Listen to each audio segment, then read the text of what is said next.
Hello everyone, my name is Incoherence, and welcome to Showcase, the series in which I buy the shit so you don't have to. Though in this case, Shiro Games, the developers behind Evoland 1 and 2, well, they were kind enough to actually give me access to their newest title, which is called Northgard.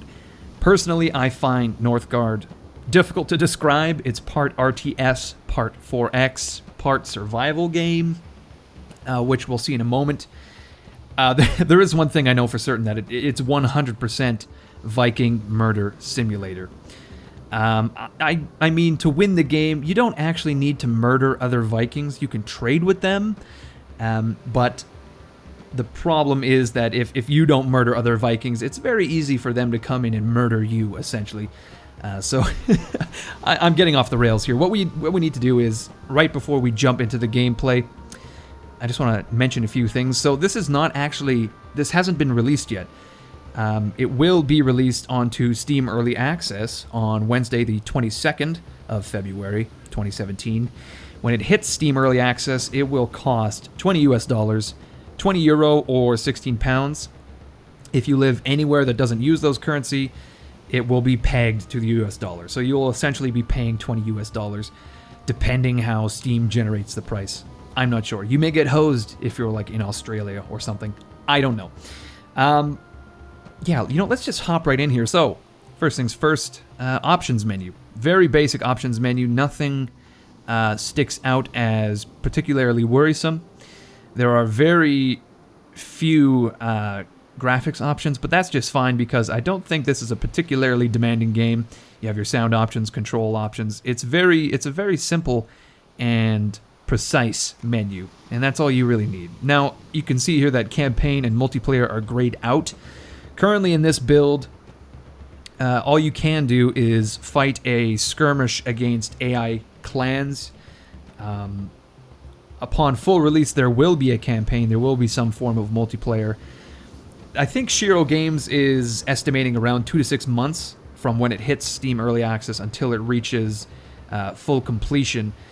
So I suppose if you want to get this game for cheap, you need to get it within 2 to 6 months, because once it leaves Steam Early Access, it will of course be more expensive. That's how this whole thing works. But as I said, at the moment, all we can do is launch a skirmish. Do not fret, there will be a campaign at some point. Also multiplayer. Amongst, a whole slew of new changes, which we can talk about when we play the game. So first things first, we need to create a new clan. We can play as Bjorn, Hax, Stein, Jill Stein, Corey Feldman, Canute. Let's play as Canute, why not? And we will be gold, because gold, of course, is the color of victory and wealth. And we'll play on normal because we don't need to go too hardcore. Now, before you get into the map itself, you need to pick a clan. These are your factions, much like Age of Empires 2. You have your civilizations. Civilization, you have your civilizations, etc. They all have different bonuses and different bonuses and different starting they're bonuses. That's all there is to it. Different bonuses. Currently, there are only 3 clans.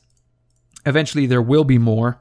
And I guess you really just need to ask yourself: would you rather play is that a blood-soaked wolf? Is he just naturally red? Has he just dyed his hair like a 50-year-old woman in California who just does not want to accept that she's getting old? She dyes it bright blue or purple. No, do you want to play as a wolf standing over a Viking skeleton? Or would you rather play as a goat standing valiantly on a stone? Or even as an elk standing majestically, holy hell, is that majestic, before the rising sunset? It's up to you, really. As I said, they all have their own bonuses, which is just going to look like gibberish to you at the moment. Basically, Fenrir, they are for the assault. I guess the Eikthynrinir, oh god, the clan of the stag, they are for fame. And the Hydron, the clan of the goat, they are for food. None of this is going to make sense to you at the moment, so we're just not going to talk about it. I am actually going to play as the goat, because for some reason the goat meshes very well with my play style. Yeah, we'll talk about what those bonuses mean in just a few moments. Almost ready. Here we go. Bam. Okay, we're going to pause the game. Oh, God. I believe we've just started next to the clan of the stag. Amazing. Okay, before we get in, let's just talk about what's going on here on the UI. So first things first, I feel worthwhile pointing out is that we have this this meter here. Basically, this tells you what year and what month it is, and this is important because you actually need to stockpile food and wood until winter hits. This is where the survival comes into it. We actually need to stockpile food because you cannot generate a lot of food during winter. We need to stockpile wood because it will be used as firewood during winter. Next, we have a panel full of civilians. The way units work in this game is it's not like any other RTS that I'm aware of where you select your town center, you build a villager, you tell that villager to collect food, chop wood, such as Age of Empires. In Northgard, the way things work, it's much more passive. So we have 3 villagers currently and 3 sheep, which is not exactly important right now. These villagers are all generating food because they're foraging. What we can get them to do is build a woodcutter's lodge. There we go. And once he's done that, we will actually be able to turn our villager into a woodcutter who, again, will passively cut down wood and generate firewood for us.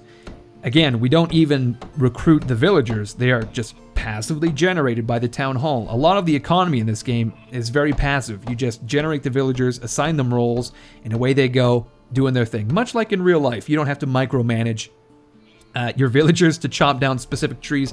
Okay, chop down that ash, chop down that birch. You just tell them, chop down wood, and away they go.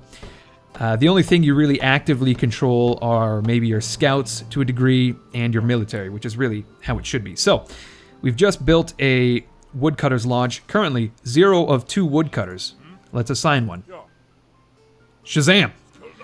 Thorbjorn right there has just become a woodcutter, and now he's going to generate 4 wood.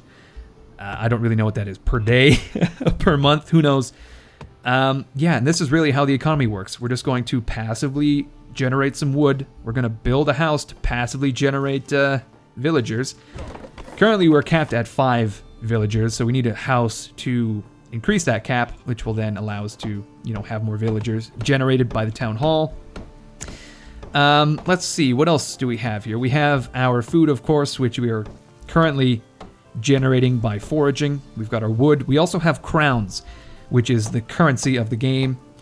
And we're basically just generating 2 per time unit, month, day, whatever it is, just passively through the town hall. We can generate more by trading later on. We have stone and iron, which are used to build more advanced buildings and upgrade things. These require special nodes in regions, which we'll get to in a moment. So there we go. We've just built another house. And next thing we need to build is a scout camp, which will allow us to, you guessed it, recruit a scout. What scouts do is they basically bumble around. They look at new territory, and they determine, where you need to settle, where things are. In actual fact, we are currently locked to this region. If I try to move one of my villagers outside of this region, I can't, because he's scared of the dark. There's wolves out there, Wolves and clansmen of the stag, and they will kill us. So what we need to do is recruit a scout. Boom, there we go. We now have a scout who has an excellent, shining bald head, it looks like, and also a golden cape. We'll get him to scout to the north. Yeah, you can actively tell your scout where to go, but you guessed it, most of the time he just passively wanders around looking at shit, essentially. Just kind of doing this thing, Oh, what's over here in the woods? Some wolves? Some stone? Yeah, that's the thing. So you scout regions one by one, and regions can have resources. They can have sort of nodes where enemies spawn, such as wolves or Draugr, which we can get to later. So it's really, really interesting. Each region has its own... Okay, yeah, actually, we just discovered some ruins. Ruins will allow us to find treasure, which is most likely crowns or wood or something like that. And once we colonize this region, which we'll talk about again later. Most everything we'll talk about later, it seems. Once we colonize this region, our scout can take a look in these ruins and basically find what he needs to find. Torbjorn, what do your elf eyes see? Oh shit, we just got attacked by a wolf. Okay. So this wolf and asshole just came wandering from one region into our home region, and now our villagers are going to try to punch and chop him to death. And speaking of chopping, let's get another woodcutter. There we go. Okay, so we can't actually colonize this region until we kill the wolves. We can colonize this region for 20 food, which we'll do right away. And then once we do that, we can mine some stone. Very, very handy.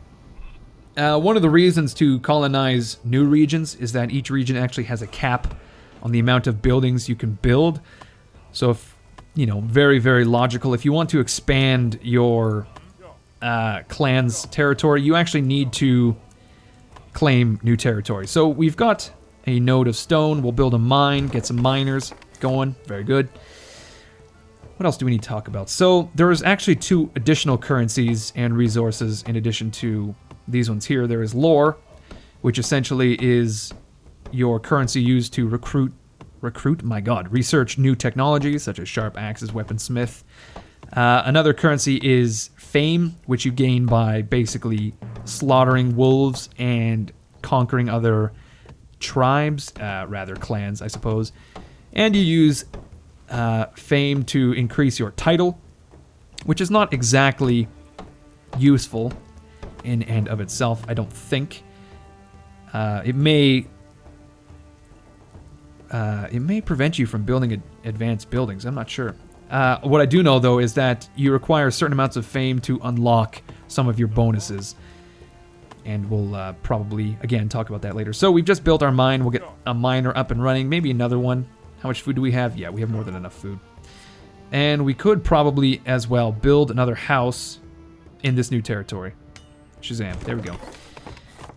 All right. A house for our miners. And I don't have anyone over here to build it because they've refused to come. Okay. So we'll get this villager over here into this region, and he will build a house.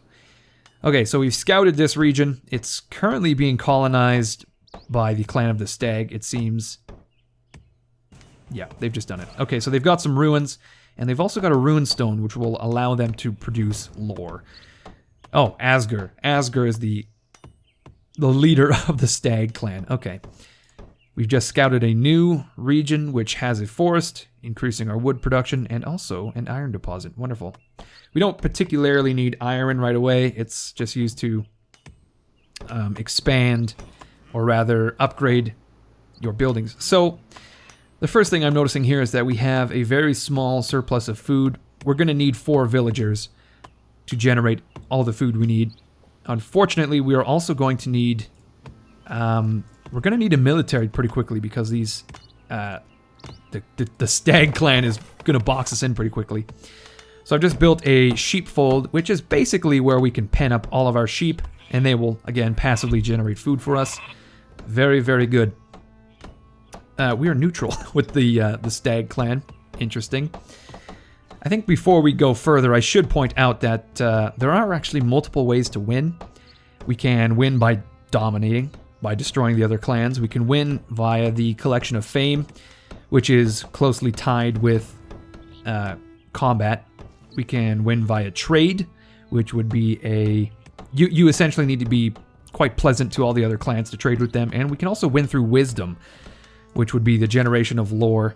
Once we unlock all of these blessings, we've won, essentially. And we were actually nearly... Oh god, we're being attacked by another wolf. Yeah, we need a military pretty quickly because these wolves are becoming a problem. I just don't know if we're going to have the villagers to do it. Currently generating a villager every 26 days. Okay, yeah, I think we can manage it. Let's build a military by building a training camp. Shazam. Alright, so that would be all 5 buildings in our home region, rather. Oh shit, winter has hit. Oh boy. Okay, so this is not much of a problem because we're actually we still have a surplus of wood and a surplus of food, rather, due to our sheep in the sheepfold. Look at them go. Wonderful. Those little bastards. I guess they're giving us sheep's milk. We're not slaughtering them. No way. Why would we do that? Oh, speaking of slaughter, here's some deer that we can hunt eventually. Some fish that we can fish. Unfortunately, we need to kick the stag clan, Asgard. We need to click Asgard out of this region in order to fish. We can't really expand until we get that military, because we need to annihilate the wolves in order to expand. Yeah, we've been boxed in pretty quickly. This is a rough start, I have to tell you. A very rough start. Okay, we can now get our first technology. I think we'll get weaponsmithing, because we're gonna need that military pretty quickly here. Our camp is nearly built. And boom, there it is. All right, hop in there. Shazam. We now have our first warrior. And he's just this big beefy asshole here with his incredibly just comically large double-headed axe here. And we have a max cap. We have a cap rather of 3 of these guys unless we upgrade or build another training camp. And I don't think we can. Well, we could actually. We can grab a villager, not that guy. He's wounded. We can grab a villager, and we can throw him into this this training camp, so he'll become a warrior. That will put us in a bit of a food deficit, but we have more than enough to make up for it. We'll actually get another warrior as well. May as well. 3 warriors is just fine. That's all we need. Oh, shit. Asgard's being attacked by wolves. Big time styly. Okay, he's actually kicking their ass. Are they kicking his ass? He's already lost a warrior to these wolves. Like, that wolf just, like, punched him. It didn't paw at him. It didn't scratch him. It just punched his warrior. Amazing. I think we could probably fuck up the Asgard clan right about now. We have a much bigger military than them because they've just been depleted by all of those wolves. Anyway, we're going to deal with our own wolves here on the coast. There's only 2 of them, which we can mop up quite easily with our 3 warriors. Although we are having issues with health. And we'll colonize this region for 40 food, which will prevent wolves from appearing in the future. It will allow us to grab our scout, oh shit. Holy moly. Okay, so these fucking assholes here. So these are essentially mercenaries you can hire. These are the Jotnar. Essentially they're giants, I believe. And ancient creatures from the Dark Ages. Yeah, okay. Basically, we just feed these guys. We pump food over to them, and they will join our side, which will allow us to essentially annihilate anyone who opposes us. It's quite devious, I have to say, quite devious. I don't think we're going to have the food to do it right away. Not with our clan as it is. What we do need to do right away, though, is build... See, we are at a... We have too many wounded, yeah, so we actually need to build a healer's hut, which will passively heal our military units as well as our villagers. Basically, without happiness, our clan can't grow. The ways to increase happiness are by stockpiling food, stockpiling gold. You can increase happiness by having more territory than you do population, essentially. And also by building breweries and brewing beer. Okay, so we've actually exhausted this stone stockpile here. We can delete our mine camp, our quarry, rather. And that has freed up an additional slot in this region. We can't really build anything because we don't have any wood. Okay, let's turn these guys back into villagers for the time being. And, yeah, we're gonna have to generate some more food somehow. Because actually, you know what, ideally, if we could trade to these guys, that would be great. Because then we could just flatten the Asgard clan. Speaking of food, we do need this region because they have fish. Actually, no, we should colonize this place. But the Asgard are there. We can't colonize when the Asgard has warriors there. I think, yeah, we're gonna definitely have to go to war with the Asgard clan at some point to push them out. Okay, what are we doing here? We're building a healing hut. This guy is very unhappy. He's very unhappy that he's having to dig through these smelly old ruins. He's cracking open the sarcophagus and just finding disgusting corpses and things.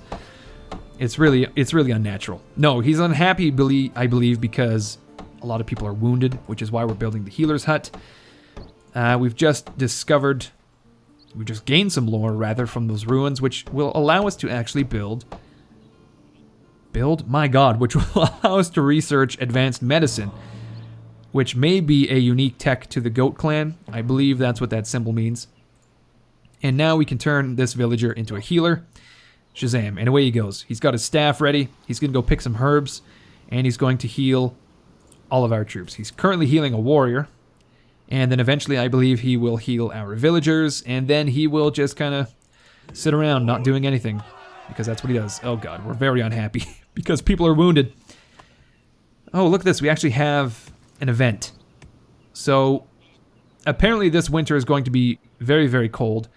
We're going to need to stockpile additional food and additional wood. That will not be a problem. One more thing we should mention is feasting. So when you have a surplus of food, as we do, we are currently generating just a massive amount of food, you can throw a feast, which will increase production across the board. It will increase happiness, increase your production of food, wood, and crowns, and it will also give you some fame. Very nice. And as the Goat Clan, feasting is very, very powerful for us. You can see once we reach 500 fame, we get a bonus to feasting. I think basically the Goat Clan is designed to generate food, and that's very important because it will allow us to expand quickly through colonization, because your colonization costs, they increase exponentially. You know, you start having to spend 20, then it's 40, then I think it's 80, 160, this sort of thing. So food is very, very important for the expansion of your clan. And once this asshole leaves, I think we can colonize this region for 80 food. Wonderful. And again, I think we'll have more than enough food for the upcoming winter. Okay, we're going to march into this region. We're going to grab a villager. Come over here, you dickwad. We're going to get him to build a woodcutter's camp and probably a mine as well for the iron so that we can chop down this forest. So we currently have 30 stone, which should allow us to upgrade some of our buildings, such as a town hall. We need to upgrade the town hall before we upgrade anything else. Once we do this, it will increase our population growth. Wonderful. Let's build another house up here. Oh god, our scout was hurt while exploring. Do not be hurt. Okay, we're gonna grab this guy actually. I think we'll just turn him into a villager for now. Because we don't... Oh shit, that's not at all what I meant to do. Oh god, we're feasting again. Oh boy. I wanted to build a woodcutter's hut instead. Man, I hate that when that happens. You know, you just accidentally call a feast. All of your bannermen show up at your castle expecting you to feed them pork and pigs with apples in their mouths, and you're just saying like, whoa, what's happening here? I didn't mean to throw this party. I hate it when that happens, man. Okay, we're gonna build a woodcutter's lodge in this region. We're gonna upgrade it eventually because we do have the stone, which should increase our wood production. Once we build this lodge, we'll destroy the one in our home territory because we can actually build some much more important buildings such as a trading post or even a secondary training camp if we really needed the military. Oh, we are nearly ready to get a new tech. Wonderful. I don't really know what our victory condition would be for this one. I think we could go for either wisdom or fame, since we are very good at feasting. Very, very good at feasting. Okay, we're going to get a woodcutter. We're going to grab this guy over here. He's also going to become a woodcutter. And then we can destroy this building. Yep, I'm sure. We'll get our ex-woodcutter to build... Well, we're cutting it a little close here with the wood. Ah, shit, we don't even have enough wood to build a new building. I think we're gonna get sharp axes here. Should increase our wood production.